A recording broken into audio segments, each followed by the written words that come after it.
Welcome to the Pinelander Podcast, the official podcast of Pineland, broadcasting to you from an undisclosed location deep inside Pineland, where we discuss faith, family, finances, firearms, freedom, food, and everything else in between, with those who believe in living free and living out the values that made this country free.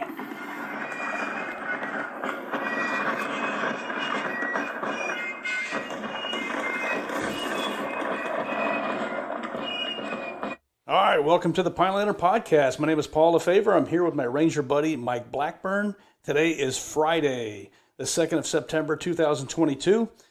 We are pleased to bring into our undisclosed location, Stu Sr., that is Stu Scheller, who is a father of Lieutenant Colonel Stu Scheller, who has made news in the last 6 months, actually more like a year.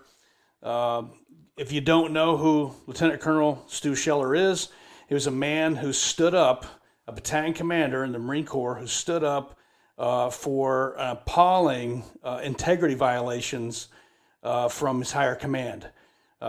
Big showcase there was we're pulling out of Afghanistan. We have removed the troops before the civilians.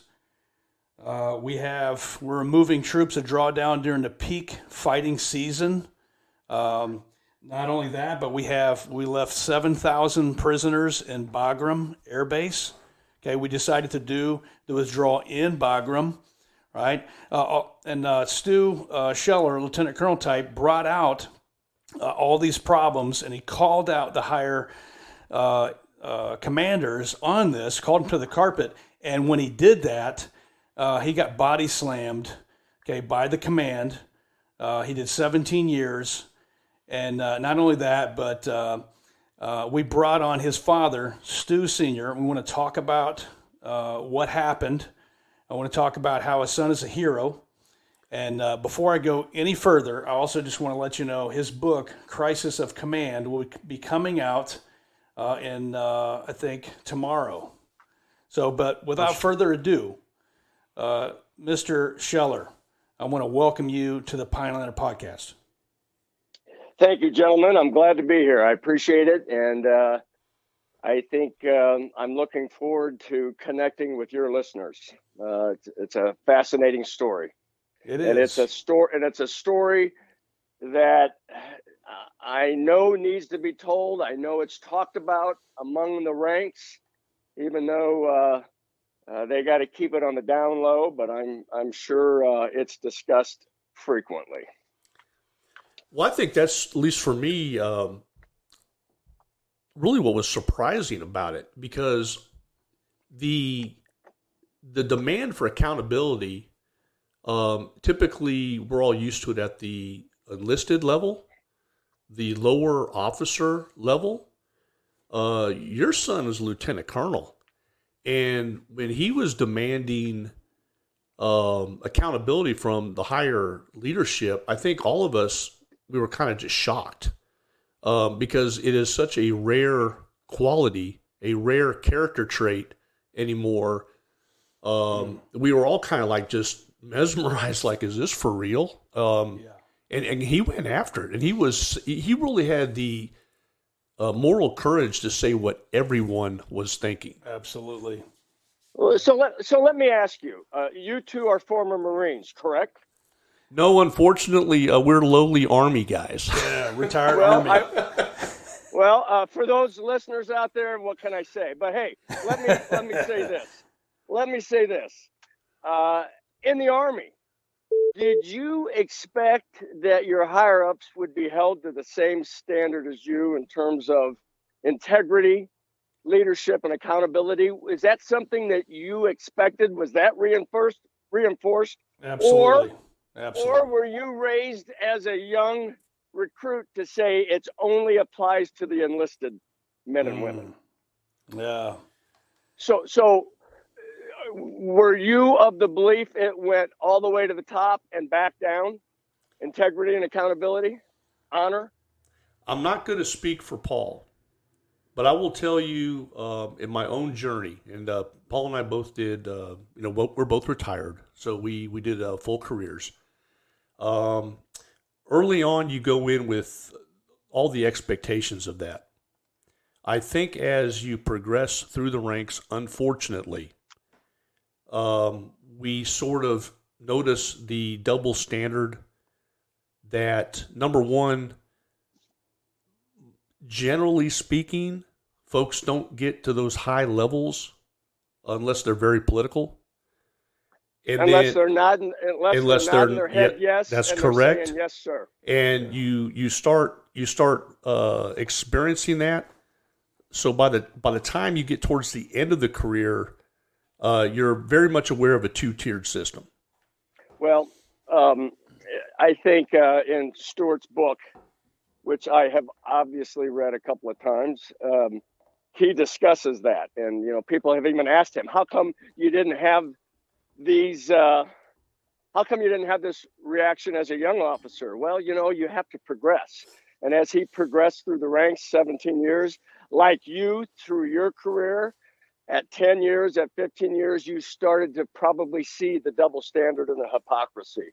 The part that is upsetting is they talk a big game. They talk about integrity at the top. They talk about honor, and they only really want to apply it to the enlisted man. And the enlisted man loses a gun, loses a weapon. He's out. He's gone.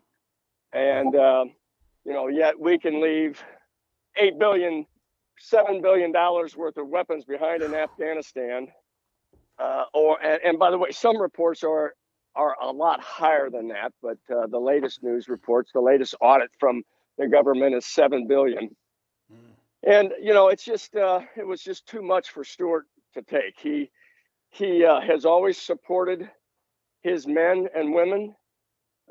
My leadership philosophy, as I have been a leadership management coach all my career, has been to not manage up, but to manage down and out. You manage your people, you get to know your people, you build trust, and they'll go through any fire for you. If you spend your time with your nose up somebody else's yahoo, you are managing up. And that is basically what I believe has happened to our armed forces. By the time you make it 30, especially 40 years, you've done nothing but manage up. You don't even know what's happening on the front line with enlisted men. You don't really care. You're managing your career. And it's wrong, and there needs to be change. Yeah, if I can chime in there, I think you hit the nail on the head there, sir. First off, the way I was raised, there was accountability, and so there were standards for everyone, every rank. So I started off, 18 months in the Army. I went through the Special Forces Assessment and Selection.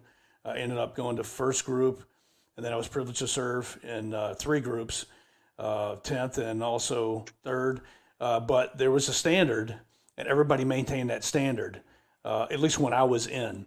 But something you hit the nail on the head is, I think what we're seeing now is we're having officers, senior officers, managing their careers and using their units and subordinates as step stools instead of having a backbone like your son, who is a dying breed,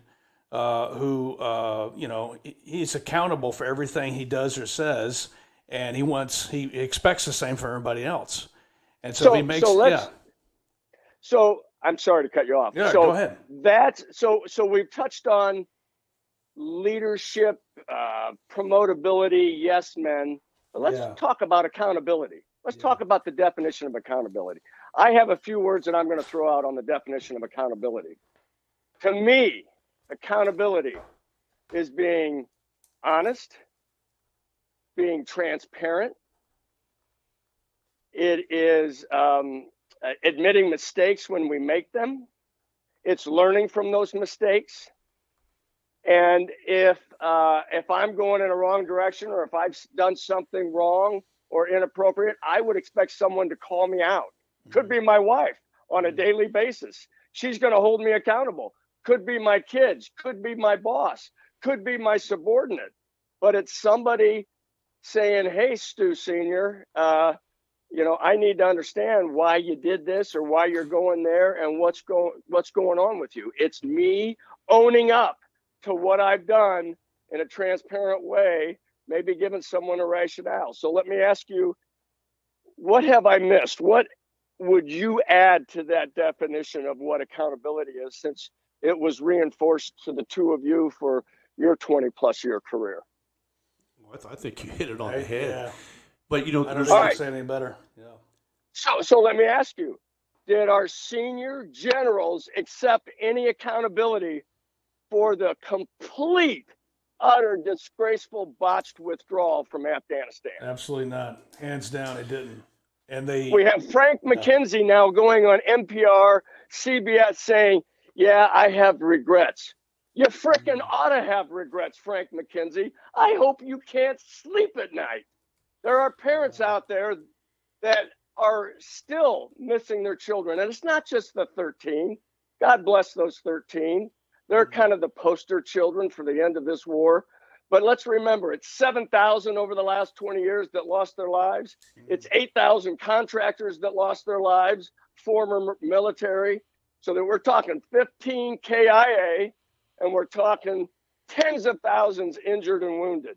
You have regrets, Frank, for how you turned it over to the Taliban. You have regrets for how you abandoned Bagram Air Base. You have regrets that you didn't have the moral courage to stand up to President Biden.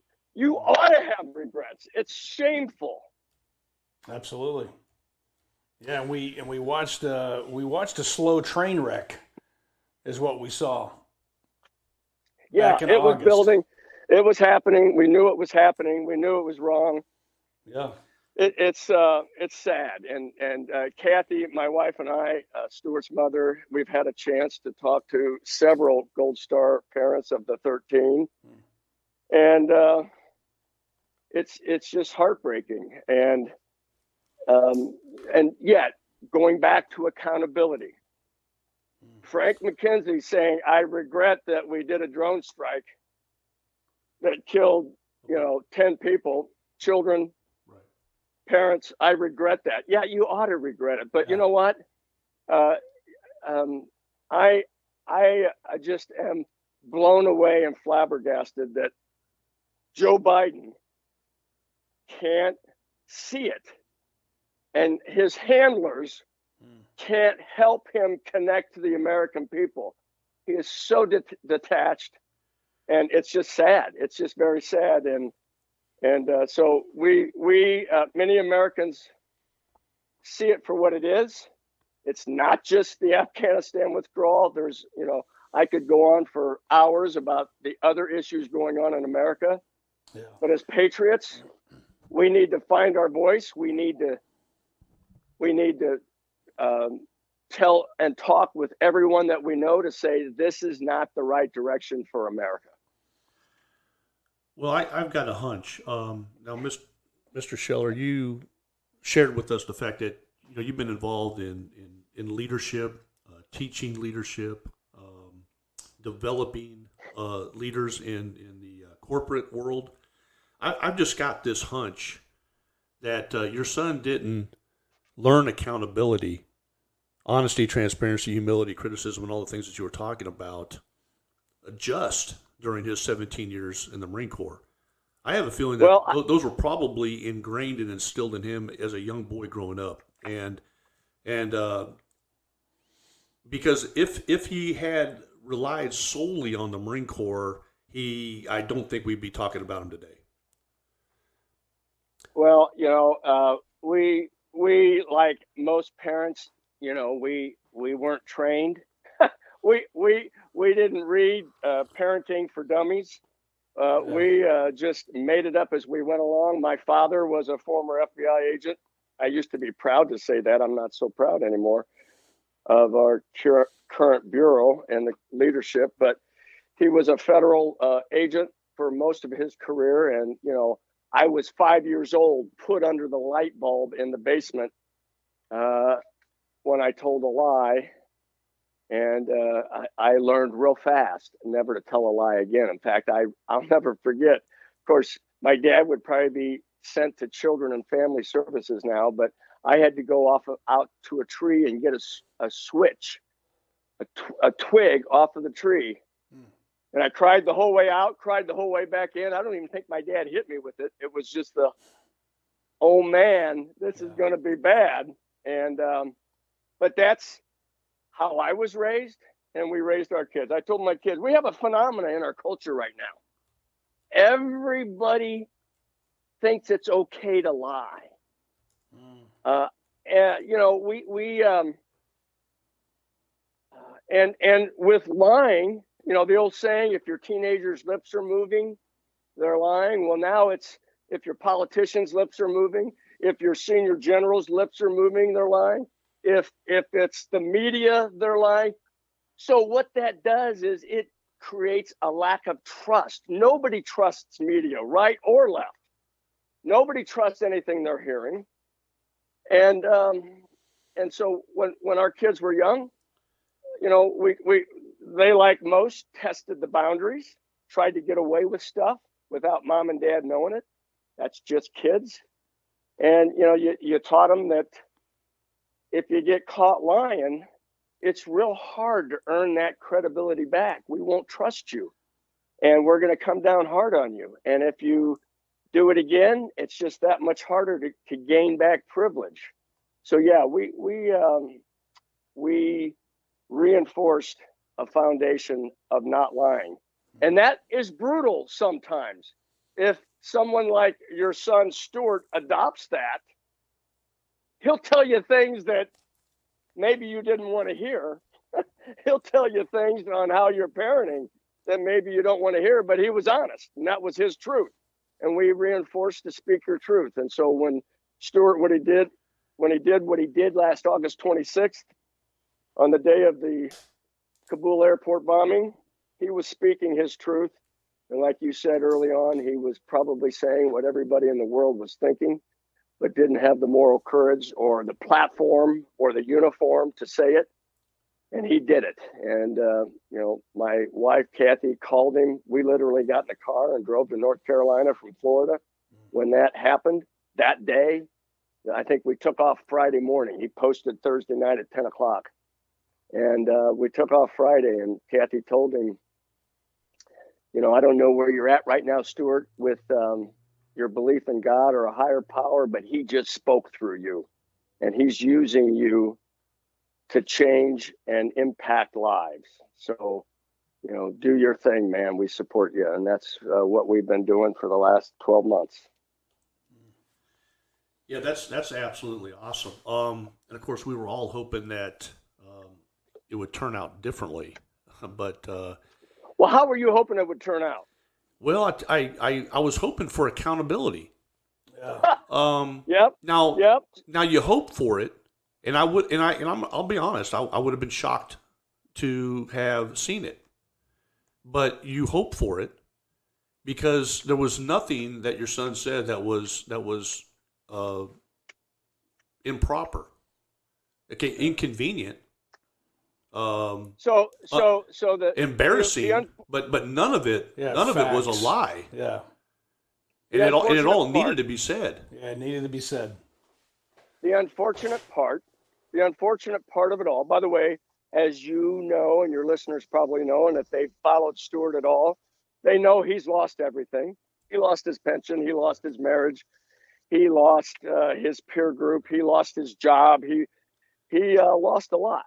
And but what's most unfortunate, General Berger, Commandant of the Marine Corps, said last fall, and he wrote a paper on it. It was in Military Times. He was concerned about toxic leadership, and I'm laughing my tail off when I'm hearing this, when we're going through this ordeal, because we saw it every single day. Toxic leadership. Had a leader seen that video that had an ounce of empathy, compassion, and solid leadership, they would have brought Stuart in, put their arm around him, and said, "Sir, you've been a hell of a warrior for 17 years, highly decorated, top of the Christmas tree. Clearly, this suicide bomb, clearly this exit from Afghanistan upsets you. We understand that you're upset. How can we help you? And what can we do to make this right?" Had they done that, had they brought in some class leadership to have that fatherly talk with him. But what did they do? They did the exact flipping opposite. Within 12 hours, they relieved him of command without an investigation. And at that point, the war was on. They proceeded to try to crush him, to discredit him, to call him crazy, to call him a psychopath, to call him a sociopath, worried about his family, his own life. It was horrible. They proceeded psychological warfare to try to destroy him. The exact opposite, that if you had a healthy leadership organization, you would try to understand where he was coming from, talk him off the ledge, and figure out how to make it right. Stuart could have been an incredible asset to the Marine Corps and all enlisted had they embraced him. But they proceeded to attack him. And guess what? They trained him for 17 years to be a warfighter. And the Marine generals thumped him in the chest, tried to discredit him, and he has fought back for 12 months. And you'll read about it in his book. And guess what? He is just getting started. This is going to be an amazing story to watch because the next 5 to 10 years, he is just getting started demanding accountability. They have seen nothing yet. I'm going to take a gander here. I'm going to take a stab here. I'm going to say that I would put my money that there probably was a handful of leaders that were probably leaning exactly how you described. And I'm also going to say that they were probably squashed quickly and that there was no way that they were going to act on their inner beliefs out of lack of moral courage and fear for reprisal. Because I cannot imagine, I do understand up higher echelons of leadership that because Paul and I kind of know how this stuff goes. You know, the phone calls get made immediately. So if you're getting a phone call from your boss's boss, okay, even though you probably want to go over there and have a heart to heart, okay, with the guy, it's not going to happen out of your own fear for your own career. So we early on had contacted our senator, our representatives. Kathy and I live in Ohio. And as you go into your elected representatives, you usually go in through your backyard, your jurisdiction. And we called upon people across the United States to contact their congressman to support Stuart and the ridiculousness that was going on. And our senator from Ohio, Rob Portman, who is retiring at the end of this year, he, contacted the commandant's office. He contacted the Pentagon. And to your point, we got the rumor, I can't verify it, but we got the rumor that it was like, there were many in the camp to say, let's embrace Stuart, let's bring him in, let's make this go away because it's not going to end well from a public relations standpoint, from a recruitment retention standpoint. For Christ's sake, they shot themselves in the foot, right? Well, that's proved out to be true. It's proved out to be true. So those generals that were supporting, let's bring him in and let's make this right and let's fix it and let's determine what accountability looks like. And then there were the other half that wanted to crush him. And I guess the old school command and control, generals won out. That's the bottom line. By the way, commanding officer at Camp Lejeune, Julian Alford, Major General Julian Alford. I don't know if he's still there, but he was last year. He's the same commanding officer over the MARSOC 3. Are you familiar with the MARSOC 3? Very. So Julian didn't like the outcome that the judge rendered on the MARSOC 3, and he overruled it. You knew that, right? Yeah. So Julian was the one at Camp Lejeune that was embarrassed by Stuart because it was on his watch. And I believe good old Julian led their crusade to do what he had to do. Julian is the one that wanted to call him names in his reprimand letter and all of that. So Julian's quite a guy. How does... By the way, it's a good thing my wife's not here. Well, I'm out in the garage today talking to you, and she doesn't like me to name names, so I hope I don't spice it up too much. Well, that's, listen, this is understandable, and of course it's emotional and it hits home. I'd hate to see my wife in this situation. She's very protective about the children, but listen, how does the Marine Corps and the bigger armed forces, okay, we're talking about all the branches, because I think everything is affected by this.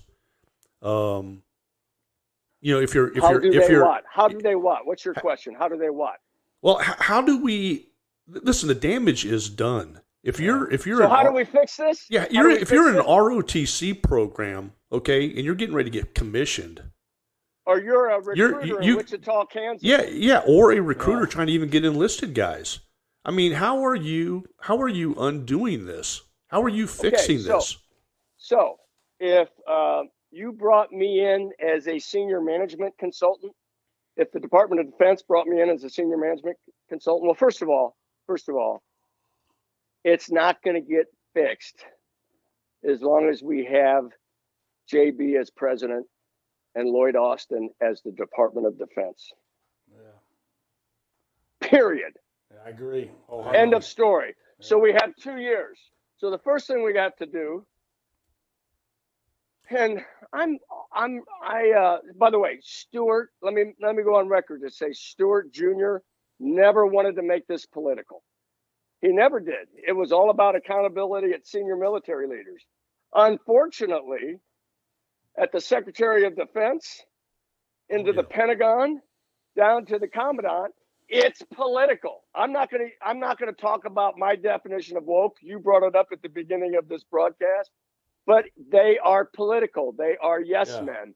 And it was proved out and on display for the entire world, including our enemies in the Afghanistan withdrawal. Yeah, that's Stu called it woke generals.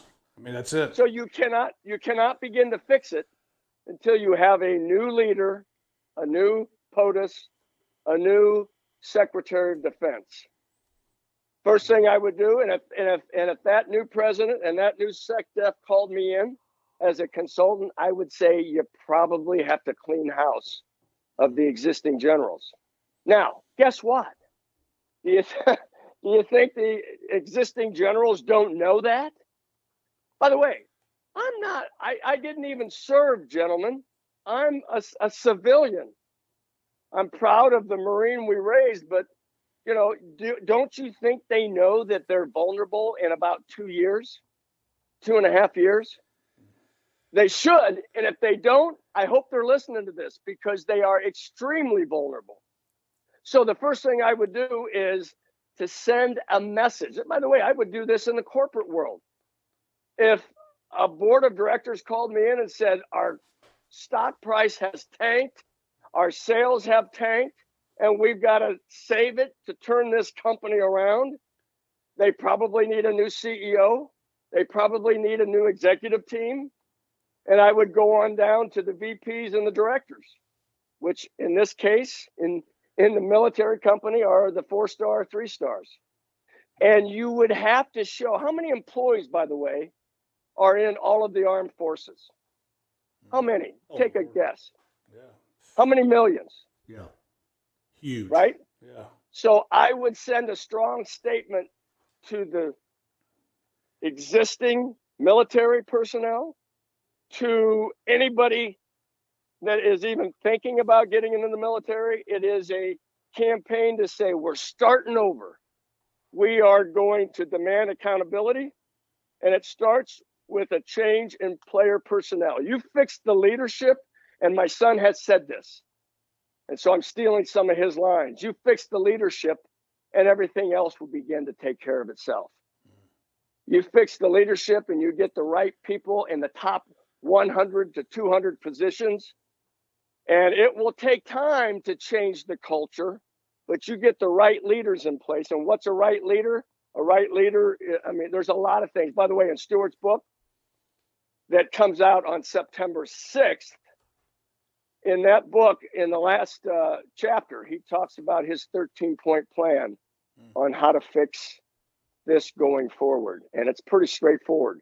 It's not simple. It won't be easy, but you get the right leaders in place to put these things in motion. And it might take you 5 years to do it. But what we're talking about is regaining and rebuilding confidence and credibility in not only the American people, but the existing enlisted people. We want to improve retention.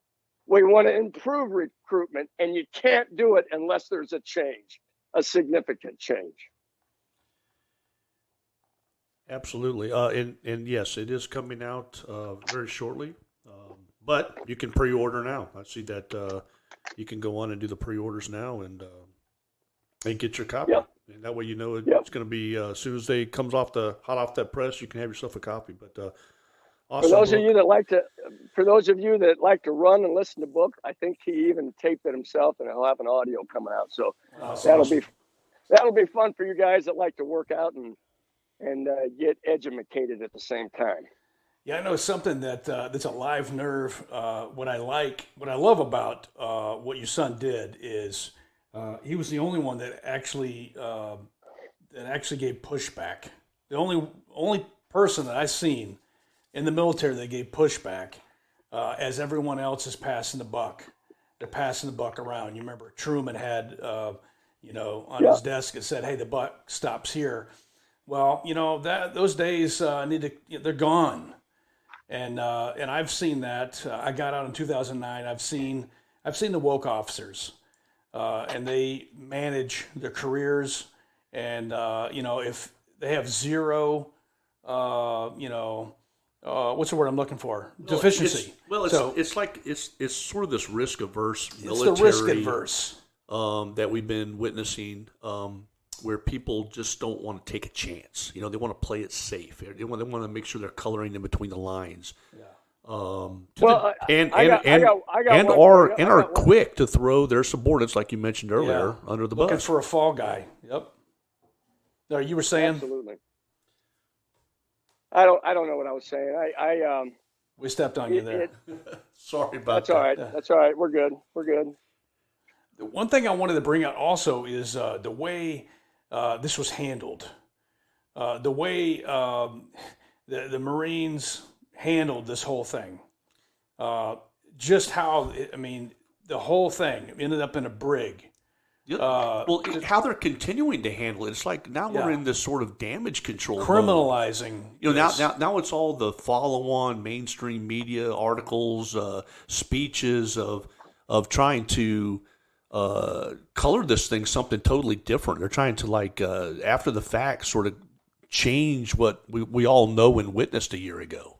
Yeah, and they wanted to take, and the way I'm seeing this is they want to militarize what your son said as he was, going after the Democratic Party or something like that, instead of, hey, this is a senior leader calling out senior leaders. And just the way that was done, I don't know if you could you just walk us through the basic timeline of how they did that, what they did? Well, they fired him literally. He posted, I think, on a Thursday night, literally on August 26th, they fired him the next day. Yeah, right. Without an investigation. So, no. And by the way, bring me back to the investigation. That's a fun one. Yeah. Because I was interviewed, and I'd be glad to share you what a bogus. Oh, I'd love to hear this. Oh my God, the UCMJ investigation is a joke, and I just about went off on. I think it might have been a lieutenant colonel or a major that interviewed me, but anyway. I mean, what kind of questions did they ask you? Oh my God! All right, so you're going to take me there now. I'll go there now if you'd like. Please. Yeah, Kathy. Okay, Kathy said the neighbors don't want to hear it. I guess I got to shut the garage door. Hey, okay. So, God love her. So, they called me. This major called me, and mind you, he had interviewed all of Stewart's peers, a lot of lieutenant colonels, a lot of majors. The colonel, he reported to Colonel Emmel at Camp Lejeune. And he calls me and he said, and this was shortly after they made him get a psych evaluation. And the narrative was already being spun that he was homicidal, sociopath, crazy. And he called me and said, Mr. Scheller, some of his friends have mentioned that they think he might be bipolar. Can you discuss that? I said, are you freaking kidding me? Are his, and by the way, his friends were his peer officers. I said, are his friends licensed psychologists? Yeah. Are they licensed psychiatrists? Have they diagnosed him as bipolar? Yeah. You're leading with the question of whether he might be schizophrenic or bipolar in an investigation. Is that how you conduct your investigation? Are you kidding me? How's that for a leading question? Do you think, some of his friends think that maybe he might be linked to extremist groups? Do you think he might be linked to extremist groups, Mr. Scheller? I said, get out of town. He worked for you for 17 years. He led men into battle. He carried the dead out of war zones. And you're asking me if he's working with extremist groups. You're idiots. And I just about went off on this guy to where he didn't want to talk to me anymore. And so the investigation is nothing but, it's like gossip. It's like, think of it as Mean Girls in high school. Let's get the 16 mean girls to talk about why we don't like Betsy. And let's do an investigation and call it an investigative report. They then went and cherry-picked this investigation the prosecution did during the court-martial. And here's what happened. Judge Hines was the colonel judge at the special court-martial. He took the investigation home, and he read Stewart's complete 17-year file, including the investigation. He came back in the next morning, second day, it might have been the third day, I can't remember, maybe the second day of the court-martial, and he admonished the prosecution. He said, basically, you cherry-picked this investigation. You didn't talk about his awards, his achievements. Shame on you. On top of that, someone in the investigation or someone in the chain of command released his medical records and mental health records to Task and Purpose, who the judge said, that's illegal, and I'd like to see these people back in my court, and I'd like to see an investigation. Well, guess what? Julian Alfred did an investigation, and guess what? They found nobody leaked the records, which was BS. Task and Purpose in their article admitted that they had.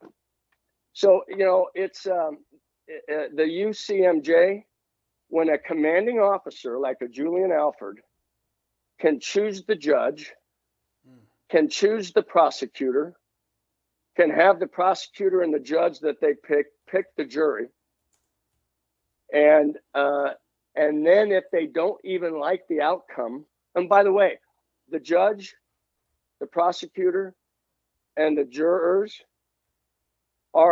their promotability is based on how Julian Alford or the commanding officer feels about him subjectively. So talk about head shaking and yes men. Would you want to go out on a limb and end your career over, a trial? Maybe, probably not. And that's where I brought up the Mark Sock 3 earlier. That's what happened. The judge on one of them, I can't remember which one, but you can read about it, do your homework. One of them was vindicated by the judge. Julian Alford overrode it and appealed that judge's decision and said, I don't agree with you. So when in the judicial system of the military, a commanding officer has that much control with no checks and balances, it's bound to be potentially corrupt. Am I off base, gentlemen? Help me out. What do you know? No, unfortunately, we have a system in the military, especially with the UCMJ, that relies on the character of our commanding officers. They are given extremely huge amounts of authority.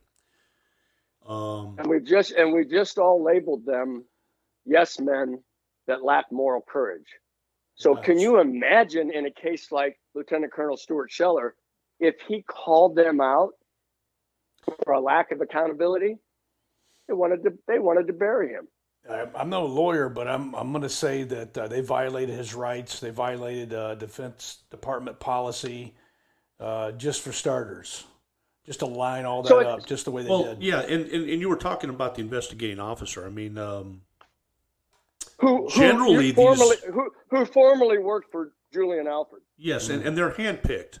Yeah. I mean, and they're handpicked for a reason, not because they're unbiased and willing to go out there and take them wherever the facts take them. That's where they go. No.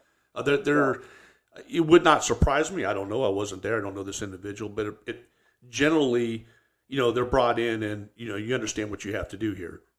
Major. So at the end of the day, here's the good news. It went to a special court martial versus a general court martial. They expedited it. They wanted the noise that Kathy Scheller and I were making to go away. They wanted the noise from congressmen calling the Pentagon to go away. So they fast-tracked the court martial. It was a special court martial. And while he was in solitary confinement, they agreed, Stewart's lawyers and Stewart agreed to a plea deal. Stewart always had every intention. He knew he broke the rules. He knew, and it was stated in his first video. He knew what was going to happen. And so he accepted accountability. He accepted his punishment. He's the only one that accepted accountability. I broke the rules. I made mistakes. I am guilty as charged. Nobody else in this debacle has done that. Yep, and for publicly criticizing the senior military leaders, they would throw them under the bus. Absolutely. And absolutely, he knew that was going to happen. Of course, like you said, hurt feelings, but the only guy that this actually gives pushback. Yeah, it's just the debacle of the litany of these failures. I mean, if you just look at one after the other. Yeah. So here's the deal. He's just said what I was thinking. So we could talk about how poorly they handled it. We can talk, Stu's not a victim. He knows what he did, and he's actually quite strategic. But I want to go back to I want to look at the bright side. By nature, even though this has been a hell of a year and I've been angry and less trusting than I've been in my entire life, because I've seen behind the curtain the bullshit that went on with our military leaders, and it's disgusting. But let's look on the bright side. You know, Stuart did this out of a love for the Marine Corps. He didn't do it because he was trying to tear them down. He did it because he loved his men and women. They have always risen on the battlefront. He respects that. He takes pride in being a Marine, having been a Marine for 17 years. And he did this to make them better. The dummies at the top didn't see it that way. The thin-skinned 40-year vets up there got their feelings hurt, and they wanted to silence him, and they put him on a gag order for 5 months. And but let's look at the bright side. As we said a few minutes ago, it can get fixed. It has to get fixed. It will get righted. Americans have to get engaged. They have to go to the polls. They have to listen. You know, I just think that most Americans, we all know that only 1% of Americans serve or have a family member serving. That leaves 99% that just kind of want to not worry about it and want to be disengaged and go on about their lives. They're worrying about how much they're paying for a gallon of gas. They don't really understand Ukraine, Afghanistan. It's just a lot of noise. And my message that I had been trying to pound the last 6 months is, if we want change, if we want to save America, we have got to get engaged. Everybody you talk to, you have to help educate them on what is really happening. And we have to elect leaders that will preserve the greatest military institution in the world. And that's the Department of Defense. We have to get elected leaders in that can do that. You have to be engaged. You have to educate yourself in order to be an effective voice to influence others, to get the right people in place to make the changes that are going to be necessary. I agree with you. My hope is that there are thousands and thousands of Stu Scheller Juniors out there, both in uniform and out of uniform, that have had enough, are tired of being quiet, and have the moral courage to just push back against some of the nonsense. It's really just kind of getting down to right and wrong. And how long are we going to sit here and be browbeat with nonsense? I mean, we have to be able to call it out. If you love your family, if you love your partner, if you love your children, you better do it to save their future. Amen. You men, even though you're not still in the armed forces, you swore an oath to protect against foreign and domestic enemies. And, we can argue whether current leadership and current administration is an enemy or not.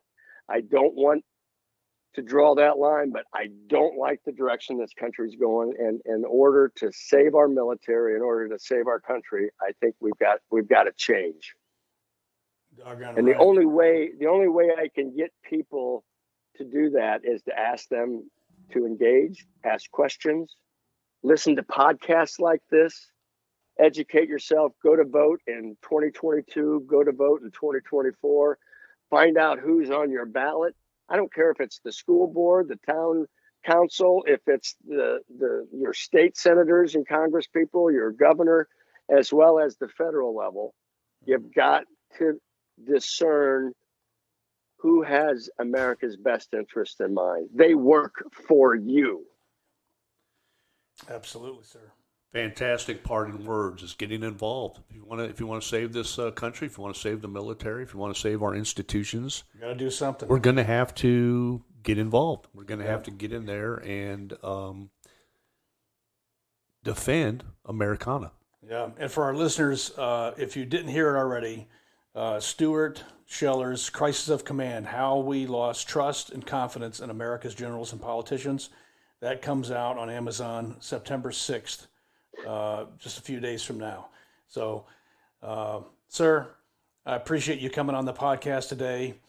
Appreciate you raising a fine model American as your son. And, what he has done, in my mind, it was heroic.